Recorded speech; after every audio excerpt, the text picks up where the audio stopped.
I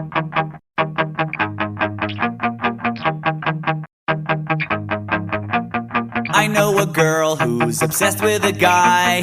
She talks for hours, and still tomorrow she'll call again.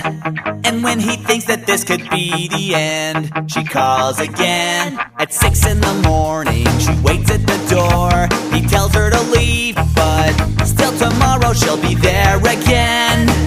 She won't let go. Can't you just go somewhere on vacation? I could book your flight and pack your bags if you want. A one-way ticket out of my life, watching you fly away. I never liked you. She doesn't care if he tries to ignore. He runs away, but still she follows. She'll try